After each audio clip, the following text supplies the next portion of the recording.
집안으로 고을 수령이 바뀌어도 박씨 집안만은 흔들리지 않았다. 땅이 얼마인지 곳간의 쌀이 얼마인지 아는 사람조차 없을 정도였다. 그 박씨 집안의 장남이 박인철이었다. 인철은 30살의 반듯한 이마와 훤칠한 키를 가진 사내였다. 말을 잘하고 사람 다루는 법을 알았다. 웃을 때는 세상에 이렇게 다정한 사람이 없는 것 같았다. 그러나 그 웃음 뒤에 무엇이 숨어 있는지 처음에는 아무도 몰랐다. 아내는 오씨였다. 이름은 오채령이라 하였다. 채령은 홍주 인근 결성현의 훈장 딸이었다. 집안은 가난하였으나 아버지가 글을 가르친 덕에 채령도 책을 읽고 글을 쓸 줄 알았다. 얼굴은 수수하였으나 눈빛이 총명하고 마음씨가 따뜻하여 아는 사람들은 모두 채령을 좋아하였다. 박인철이 채령에게 청혼한 것은 채령의 아버지 오훈장과 오래된 인연 때문이었다.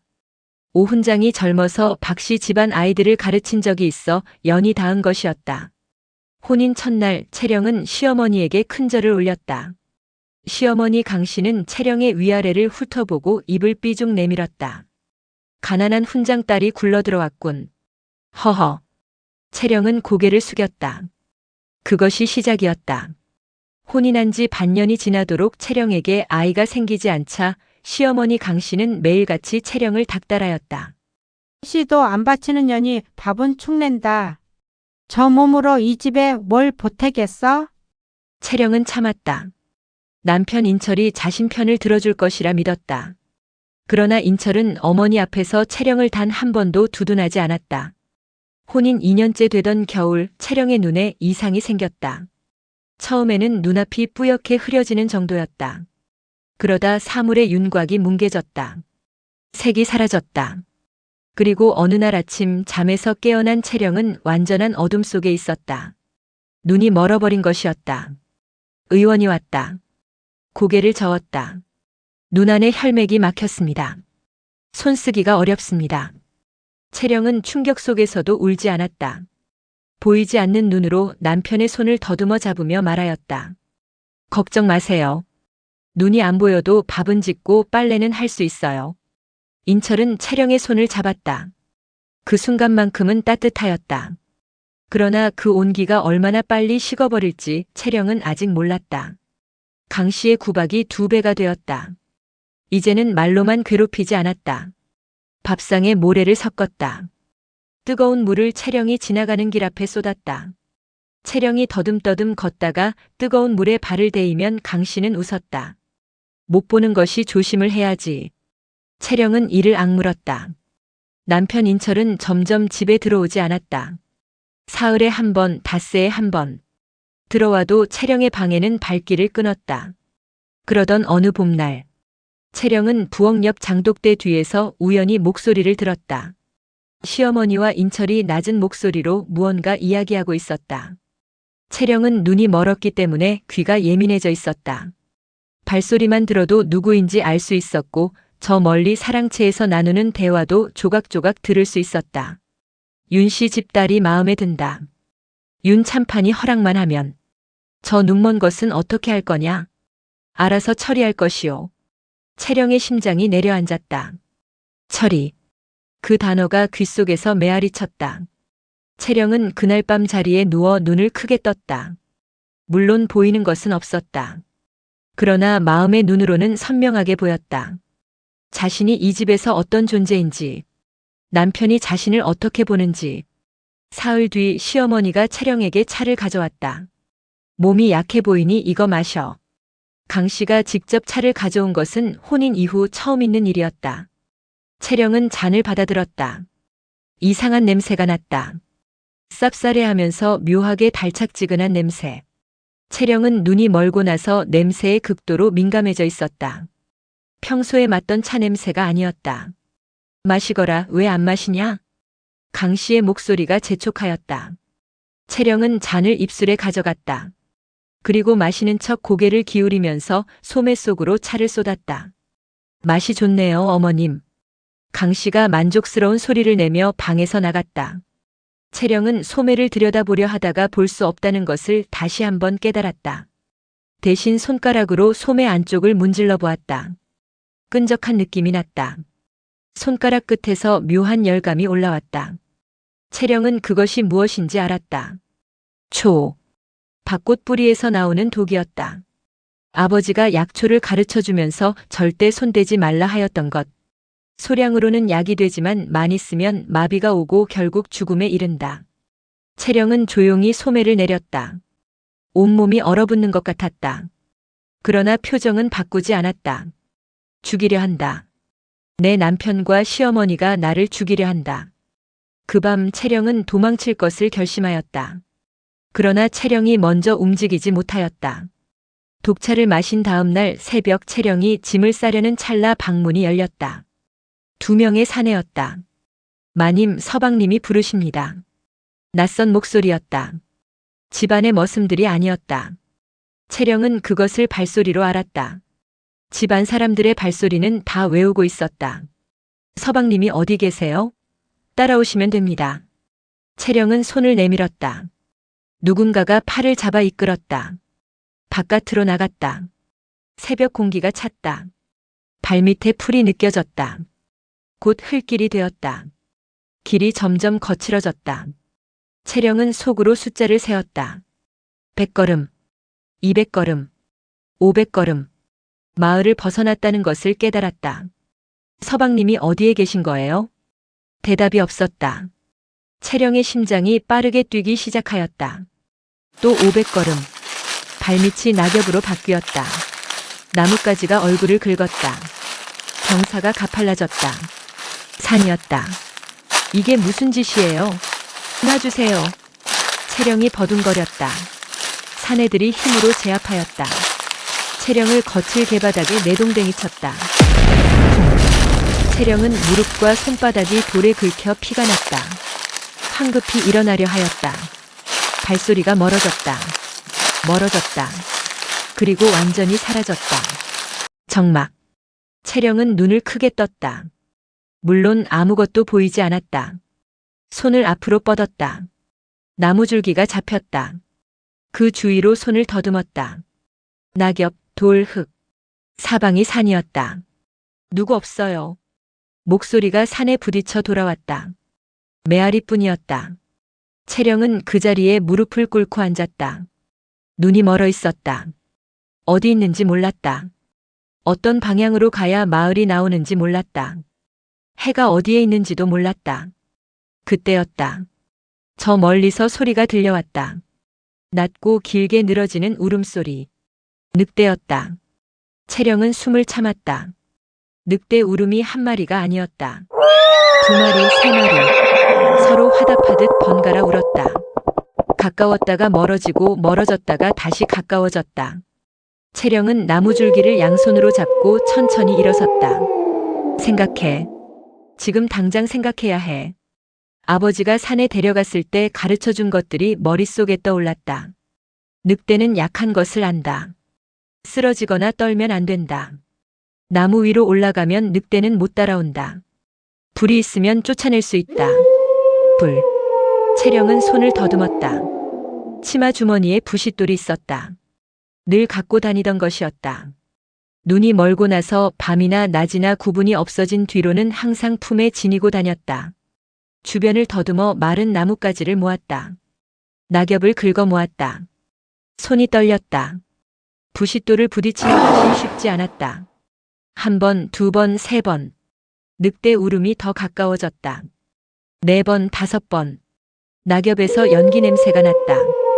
채령은 바람 방향을 느끼며 입으로 후후 불었다. 6번째에 불꽃이 튀었다. 낙엽이 탔다. 채령은 재빨리 나뭇가지를 올렸다. 불이 붙었다. 채령은 타는 나뭇가지를 양손에 들었다. 그 순간 코앞에서 낮은 으르렁거리는 소리가 들렸다. 숨이 막혔다. 채령은 눈을 앞으로 향하였다. 볼 수 없었다. 그러나 소리로 알 수 있었다. 바로 앞 2~3걸음 거리. 발이 낙엽을 밟는 소리. 무거운 숨소리. 채령은 소리를 질렀다. 이악. 횃불을 소리나는 방향으로 힘껏 휘둘렀다. 갑작스러운 불빛과 소리에 동물이 뒷걸음질 치는 소리가 들렸다. 채령은 멈추지 않았다. 소리를 지르며 횃불을 계속 흔들었다. 물러서. 짖음 소리가 멀어졌다. 채령은 떨리는 다리로 나무를 등지고 섰다. 양손에 횃불을 바꿔가며 불을 살렸다. 밤이 얼마나 긴지. 채령은 그날 밤 내내 서 있었다. 앉으면 잠들 것 같았고 잠들면 죽을 것 같았다. 나뭇가지가 타 없어지면 주변을 더듬어 새 가지를 찾았다. 늑대들은 계속 주변을 맴돌았다. 으르렁거리는 소리가 멀어졌다가 가까워지기를 밤새 반복하였다. 채령의 입에서 기도가 흘러나왔다. 아버지, 제가 살아야 할 이유를 주세요. 제가 여기서 죽으면 그 사람들이 이깁니다. 저는 지고 싶지 않아요. 하늘이시여 부디. 새벽이 왔다. 공기가 달라졌다.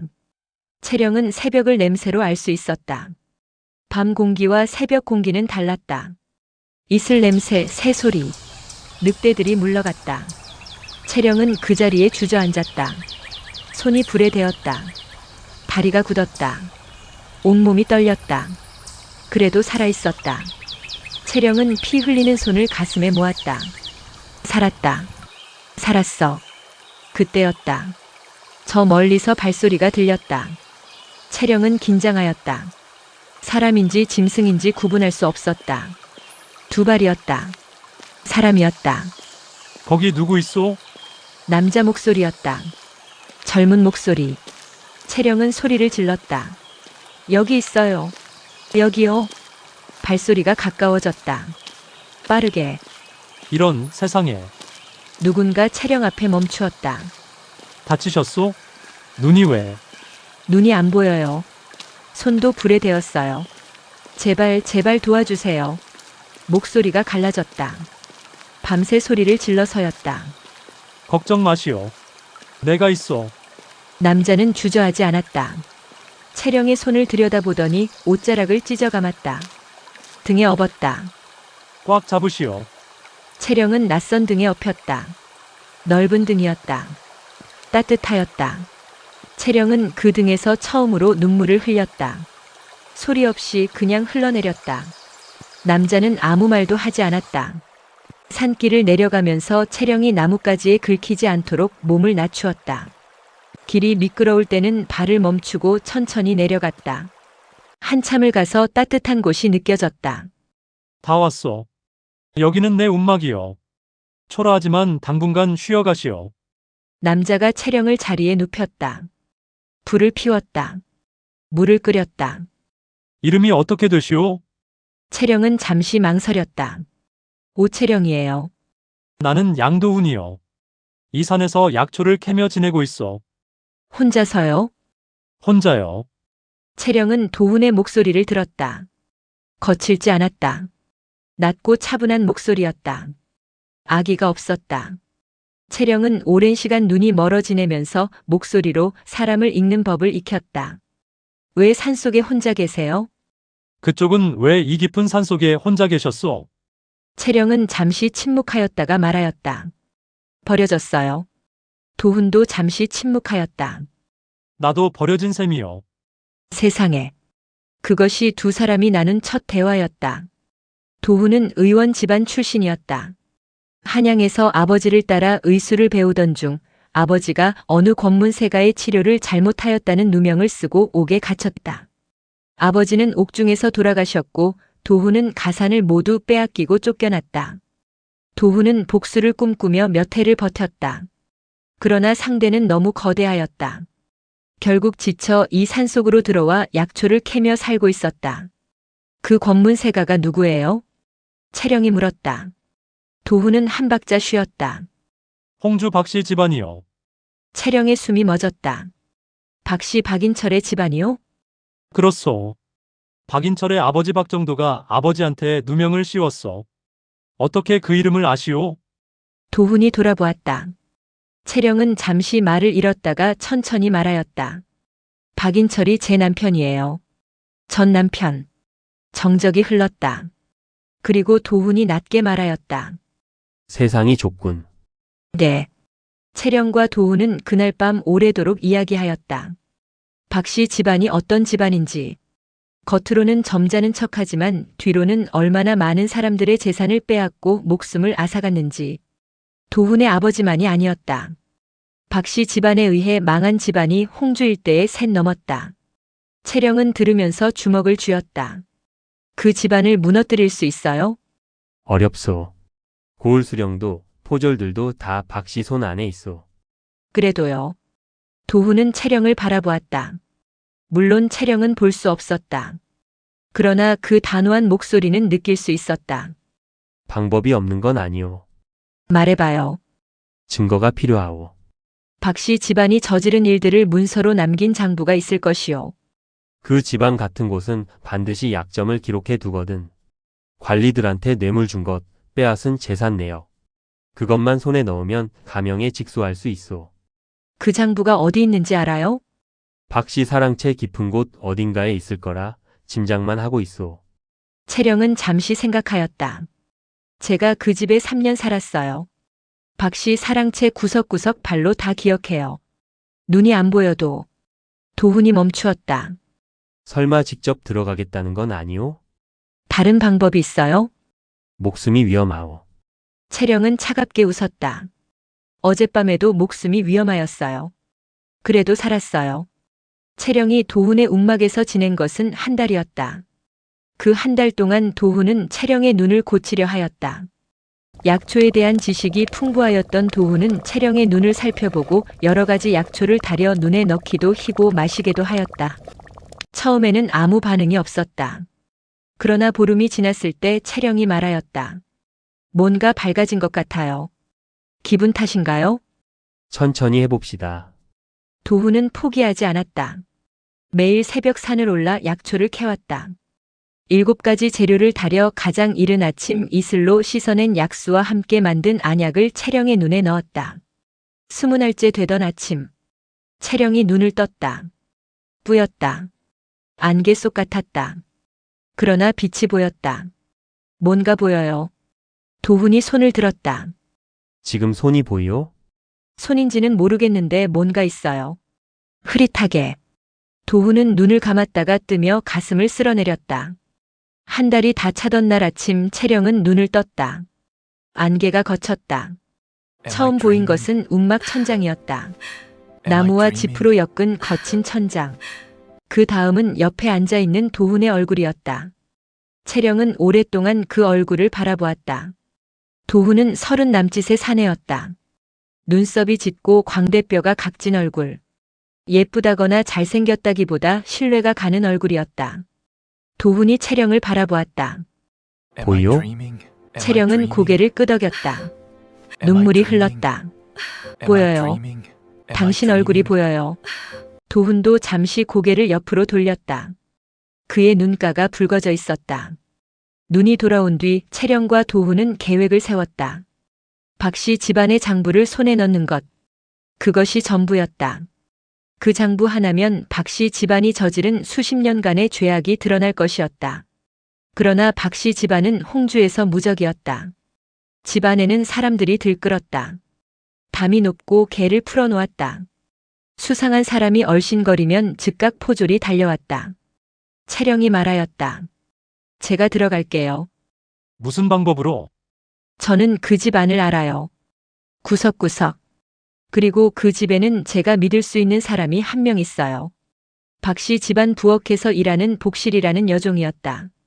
채령이 눈먼 채로 그 집에서 가장 힘들 때 몰래 따뜻한 밥을 갖다 주고 말동무가 되어주었던 아이였다. 채령이 복실에게 몰래 연락하는데 사흘이 걸렸다. 장보러 나온 복실을 장터에서 만난 것이었다. 복실은 채령을 보자마자 눈물을 터뜨렸다. 마님이 살아계셨어요? 서방님이 마님이 산에서 발을 헛디뎌 돌아가셨다 하기에 나 살아있어. 그리고 복실아, 너한테 부탁이 있어. 위험한 일이야. 싫으면 안 해도 돼. 복실은 눈물을 닦으며 고개를 들었다. 말씀하세요, 마님. 제가 할 수 있는 일이면 다 할 거예요. 복실의 도움으로 채령은 그날 밤 박씨 집안에 잠입하였다. 담을 넘는 것은 도훈이 도와주었다. 담 밖에서 망을 보기로 하였다. 채령은 담을 넘어 박씨 집 안으로 들어갔다. 밤이 깊었다. 등불 몇 개가 멀리서 보일 뿐이었다. 채령은 기억을 더듬었다. 3년 동안 눈먼 채로 이 집을 다녔다. 발바닥으로 기억한 길이었다. 사랑채는 본체 오른편. 사랑채 안으로 들어가 왼쪽으로 꺾으면 서재. 서재 안 북쪽 벽에 책장이 있고 그 책장 뒤에 숨겨진 공간이 있다는 것을 채령은 알고 있었다. 눈이 멀었을 때 먼지 쌓인 냄새가 나는 곳, 남편이 절대 들어오지 말라 하던 곳. 그곳이 어딘지 채령은 알았다. 채령은 그림자처럼 움직였다. 사랑채 문 앞에 섰다. 숨을 죽이고 안을 살폈다. 아무도 없었다. 문을 밀었다. 서재 문을 열었다. 낡은 기름 냄새와 먹 냄새가 코를 찔렀다. 책장 앞으로 다가갔다. 책장 뒤를 손으로 밀었다. 딸깍. 숨겨진 문이 열렸다. 채령은 그 안으로 들어갔다. 어두웠다. 품에서 작은 등불을 꺼내 불을 켰다. 좁은 공간이었다. 선반 위에 함이 여러 개 놓여 있었다. 채령은 하나씩 열었다. 첫 번째 함 토지 문서들.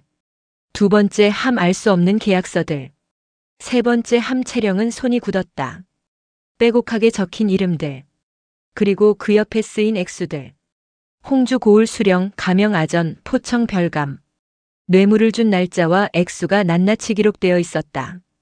그리고 그 다음 장. 사람들의 이름 옆에 처리 완료라는 글자. 그 이름들 중에 도훈의 아버지 양 의원의 이름이 있었다. 채령의 눈에서 눈물이 떨어졌다. 문서 위에 얼룩이 졌다. 여기 있었어. 다 여기 있었어. 채령은 문서들을 빠르게 품에 넣었다. 그 순간 밖에서 발소리가 들렸다. 그 순간 밖에서 발소리가 들렸다. 발소리가 두 개였다. 채령은 등불을 껐다. 숨을 참았다. 사랑채 문이 열리는 소리가 들렸다. 이 밤에 등불이 켜져 있었던 것 같은데. 개가 짖은 것 같소. 둘러볼까요? 인철의 목소리였다. 그리고 모르는 사내. 채령은 숨겨진 공간 안에서 꼼짝도 하지 않았다. 책장이 다시 닫혀 있었다. 발소리가 서재 안으로 들어왔다. 아무것도 없는데. 그렇구먼. 발소리가 멀어지려는 순간 채령의 발이 선반을 건드렸다. 작은 소리였다. 그러나 밤의 정막 속에서는 크게 들렸다. 저 소리는 책장 뒤에서 난 것 같은데. 발소리가 다시 가까워졌다. 채령은 문서를 옷 안 깊숙이 밀어넣고 자세를 낮추었다. 책장이 밀렸다. 빛이 들어왔다. 인철의 얼굴이 보였다. 인철과 채령의 눈이 마주쳤다. 인철은 그 자리에서 돌이 된 것처럼 굳어버렸다. 제 채령? 채령은 움직이지 않았다. 죽은 줄 알았는데. 인철의 얼굴에 공포가 스쳤다가 이내 분노로 바뀌었다. 잡아라. 채령은 이미 뛰고 있었다. 서재 문을 박차고 뛰어나갔다. 뒤에서 발소리가 따라왔다. 사랑채를 가로질러 마당으로 뛰었다. 게 짖는 소리가 터져나왔다. 담이 보였다. 도훈이 담 위에서 손을 내밀고 있었다. 뛰어요. 채령은 도훈의 손을 잡고 담을 올랐다. 뒤에서 사내가 채령의 치맛자락을 잡았다. 채령은 치마를 뒤로 걷어찼다. 발이 사내의 얼굴에 맞았다. 사내가 비틀거렸다. 채령은 담을 넘었다. 도훈이 채령을 받아 땅으로 내려섰다. 달려요. 두 사람은 어둠 속으로 달렸다. 뒤에서 고함 소리, 횃불이 켜지는 소리, 발소리들이 들려왔다. 도훈은 미리 알아둔 좁은 샛길로 채령을 이끌었다. 담장과 담장 사이 겨우 한 사람이 지나갈 정도의 골목. 그 골목을 빠져나가 냇가로 내려갔다. 냇물 속으로 발을 들여 흔적을 지우며 상류로 거슬러 올라갔다. 한참 뒤에 소리가 들리지 않을 때가 되어서야 두 사람은 멈추었다. 채령은 물속에서 가쁜 숨을 몰아쉬었다. 그들을 걸어서 움막에 도착하였다. 문서 있어요. 품에서 꺼내 보였다. 도훈은 그것을 보고 눈을 감았다 떴다. 해냈소. 문서를 손에 넣었다고 해서 모든 것이 끝난 것이 아니었다. 홍주 수령은 박씨 집안의 사람이었다. 홍주에서 고소를 하면 오히려 채령과 도훈이 잡혀 들어갈 것이 뻔하였다. 박씨 집안은 이미 채령이 살아있다는 것을 알았다. 아침이 되면 사방으로 사람을 풀어 찾을 것이었다. 가명으로 가야 해요. 채령이 말하였다. 충청 가명이 있는 공주까지는 사흘 길이었다. 두 사람은 그날 밤 바로 길을 나섰다. 낮에는 숲속에 숨어 이동하고 밤에 움직이는 방법을 썼다. 박씨 집안에서 풀어놓은 사람들이 홍주 인근 주요 길목을 지키고 있었기 때문이었다. 이틀째 되는 날 낮 숲속에서 쉬던 채령과 도훈은 뒤를 밟는 사람을 발견하였다. 박씨 집안 사람이 셋이었다. 저쪽으로 가면 막다른 골짜기요. 이쪽으로. 도훈이 채령을 이끌었다. 두 사람은 골짜기 반대편으로 달렸다. 뒤를 밟던 사내 셋이 방향을 틀어 따라왔다. 가파른 비탈이었다. 채령이 발을 헛디뎠다. 도훈이 채령의 손을 잡았다. 놓지 않았다. 두 사람은 비탈을 기어올랐다. 사내들의 거친 숨소리가 등 뒤로 바짝 따라왔다.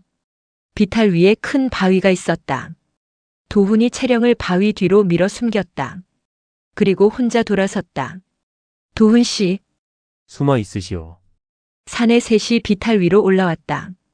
도훈은 맨손이었다. 사내들은 단도를 들고 있었다. 그러나 도훈은 의원 집안 출신이었다. 산속에서 수년을 살면서 몸이 단단해진 사람이었다. 첫 번째 사내가 달려들었을 때 도훈은 몸을 비틀며 사내의 팔을 꺾었다. 사내가 비명을 지르며 단도를 떨어뜨렸다. 두 번째 사내. 도훈이 집어든 단도로 막아냈다. 그러나 세 번째 사내가 옆에서 들어왔다. 채령이 바위 뒤에서 뛰쳐나왔다. 손에 바위 조각이 들려 있었다. 채령은 숨을 헐떡이며 바위 조각을 들고 서 있었다. 함께 싸워야죠. 도훈은 짧게 웃었다. 그렇소. 나머지 두 사내는 쓰러진 동료를 보고 달아났다. 채령과 도훈은 다시 달렸다. 한참을 달린 후에 두 사람은 지금까지 아무것도 먹지 않은 것이 생각이 났다. 배가 고팠다. 편편한 곳을 찾아서 앉아 짐을 풀고 도시락을 꺼내어 허겁지겁 주먹밥을 먹었다. 맛이 있었다. 먹다가 서로를 보게 되었는데 웃음이 났다. 밥을 다 먹은 두 사람은 배도 든든히 채웠겠다. 공주 가명을 향해서 달렸다. 사흘째 되는 저녁 두 사람은 공주에 도착하였다. 두 사람 다 온몸이 상처투성이었다. 옷이 찢어지고 신발이 망가졌다. 채령은 비탈에서 긁힌 팔에서 피가 굳어 있었다. 가명 대문 앞에 섰을 때 채령은 다리가 후들거렸다. 그러나 걸음을 멈추지 않았다. 가명 포졸이 막아섰다. 무슨 일이요? 채령이 앞으로 나섰다. 홍주 박씨 집안의 수십 년 죄악을 기록한 문서를 가지고 직소하러 왔습니다. 감사나리께 뵙기를 청합니다. 포졸은 두 사람의 행색을 훑어보았다. 초라하기 짝이 없었다. 감사나리를 함부로 뵐 수 없소. 내일 오시오. 채령은 목소리를 높였다. 내일이면 늦습니다. 박씨 집안에서 지금 이 문서를 빼앗으러 사람을 보냈을 것입니다. 오늘 밤 안으로 접수되지 않으면 저 두 사람의 목숨이 위험합니다. 부디 통보라도 해주십시오. 포졸이 흔들렸다. 채령은 문서 한 장을 꺼내 내밀었다. 이것만이라도 먼저 보여드리십시오. 포졸은 문서를 받아 안으로 들어갔다. 오랜 기다림이었다. 채령은 가명 대문 앞에서 버텼다. 무릎이 꺾일 것 같았지만 서 있었다. 도훈이 옆에서 조용히 말하였다. 조금만 더요. 채령은 고개를 끄덕였다. 대문이 다시 열렸다. 들어오시오. 감사 앞에 선 채령은 무릎을 꿇지 않았다. 정확히는 무릎을 꿇었다가 다시 일어섰다. 감사가 눈썹을 치켜 올렸다. 일어서는 것이 무엄하지 않소? 무엄한 것이 아니라 할 말이 많아서입니다. 채령은 품에서 문서들을 꺼내 바닥에 펼쳤다. 홍주 박씨 박정도와 그 아들 박인철이 지난 20년간 저지른 죄악입니다. 고을 수령에게 뇌물을 주어 무고한 백성을 옥에 가두고 빼앗은 토지 문서, 관할을 매수한 금액, 죄 없는 사람을 처리한 기록. 모두 이 안에 있습니다. 감사가 문서를 집어들었다. 읽기 시작하였다. 방 안이 조용해졌다. 감사의 눈썹이 점점 내려앉았다. 홍주 수령의 이름이 여기에. 네. 수령나리도 이 일에 연루되어 있습니다. 그래서 홍주에 고소하지 않고 가명으로 직접 온 것입니다. 감사는 문서를 다 읽고 나서 한동안 말이 없었다. 채령이 말을 이었다. 저는 박인철의 전처입니다. 눈이 멀어 있다는 이유로 독을 먹이려다 실패하자 깊은 산중에 버려졌습니다. 늑대가 우글거리는 한겨울 산속에 눈먼 여인을 홀로 내버려 둔 것입니다. 그것도 죄이지 않습니까? 그것은. 그리고 제 옆에 계신 분은 박정도의 누명으로 아버지를 잃은 양도훈입니다. 이분의 아버지 이름도 저 문서 안에 있습니다. 처리 완료라는 글자와 함께. 도훈이 고개를 숙였다. 감사는 눈을 감았다가 떴다. 박인철을 당장 압송하라. 무너지는 박씨 집안. 박인철이 공주 가명으로 압송된 것은 다음 날 아침이었다. 박씨 집안에서 가명 포졸들이 출동하리라고는 꿈에도 몰랐다. 홍주 수령이 막아줄 것이라 믿었다. 그러나 홍주 수령 자신도 동시에 가명으로 연행되었다. 박인철이 가명 마당에 꿀려 앉혔을 때 채령이 앞에 나타났다. 인철의 얼굴이 굳어졌다. 채령. 네. 저예요. 채령은 인철을 내려다보았다. 인철의 눈에 여러 감정이 스쳤다. 공포, 원망, 그리고 어쩌면 수치심. 왜 이렇게까지 하오? 이렇게까지요? 채령은 조용히 말하였다. 당신이 저를 산에 버렸을 때 생각해봤어요. 왜 이렇게까지 당해야 하나? 그런데요, 박인철 씨. 저는 당신이 미워서 이러는 게 아니에요. 그럼 뭐 때문이요? 당신 집안에 의해 망한 사람들 때문이에요. 이름도 모르는 그 사람들. 저처럼 산속에서 혼자 떨고 있었을 사람들. 그 사람들을 대신해서 이러는 거예요. 인철은 입을 다물었다. 채령은 돌아섰다. 더 이상 인철을 볼 필요가 없었다. 신문은 사흘에 걸쳐 진행되었다. 박정도와 박인철의 죄목이 낱낱이 밝혀졌다. 뇌물공여, 무고, 토지 강탈, 관리 매수. 박정도는 이미 나이가 많아 병석에 있었는데 연행 도중 쓰러졌다. 시어머니 강씨도 독을 먹이려 한 죄로 조사를 받았다.